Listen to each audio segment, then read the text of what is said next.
I cannot share my name with you today because doing so would be too dangerous for me and my family. I am known as the Gravedigger because I have been witness to mass graves in Syria from 2011 to 2018.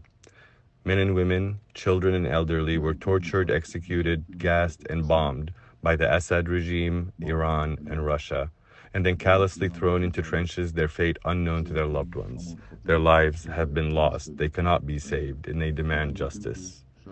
I'm a civilian. Before the war, I was an administrative employee of the Damascus municipality.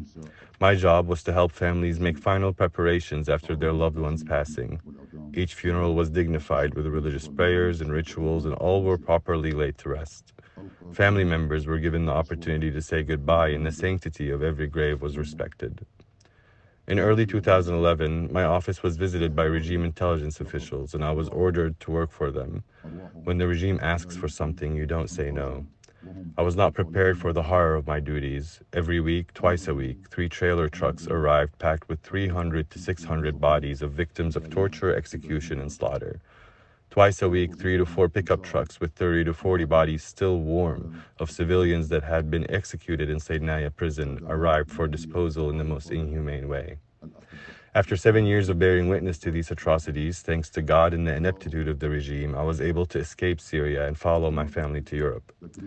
There, it was not only my duty but my honor to testify in Koblenz and seek some semblance of justice to hold war criminals accountable for the ongoing atrocities in Syria. I had a chance to take the weight of those 7 years off my shoulders and put it on the shoulders of those who heard from me. The trial in Koblenz was a great success, and I am comforted by the knowledge that I was able to be part of that crucial accountability effort. However, after my testimony in Koblenz, my family and I had to face the consequences of my choices. We were threatened, physically assaulted, and our lives were endangered. My wife had to spend 2 weeks in a hospital, and my young son almost lost one of his eyes. I was beaten multiple times. The German authorities did not protect us, and threats continued for many months. We had to move many times, and at one point I had to make the excruciating decision to move to a different town than the one that my family was living in. I did this in the hope that my family would be safer without me. My wife and 3 children spent an entire year in a homeless shelter where they had no protection, dignity, or privacy. We were alone in a foreign country without speaking the language and left to navigate a system we did not know and take what precautions we could as a family. Our situation remained the same until the Syrian Emergency Task Force stepped in to help us. What happened to me and my family is not unique. It is not an isolated case. It is not rare or uncommon. But I chose to keep sharing my story. I chose to keep speaking out against the Assad regime, Iran, and Russia.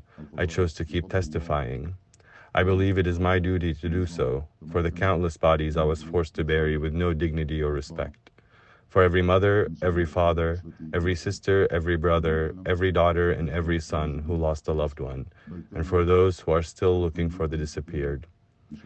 I have to do so without showing my face, wearing this black hoodie and glasses, and I need to make sure that my own voice is not heard or recorded. But I persevere, and I will keep persevering until the last breath has left my body. There can be no real justice for those who witnessed and survived the horrors of the Assad regime, Iran, Russia, and so many others do not come forward and share their stories. But it is hard to choose to speak out when the cost of doing so is so great. To conclude, I want to ask 2 things of you all. Number 1, that you allow me to keep sharing my story as far and as wide as possible.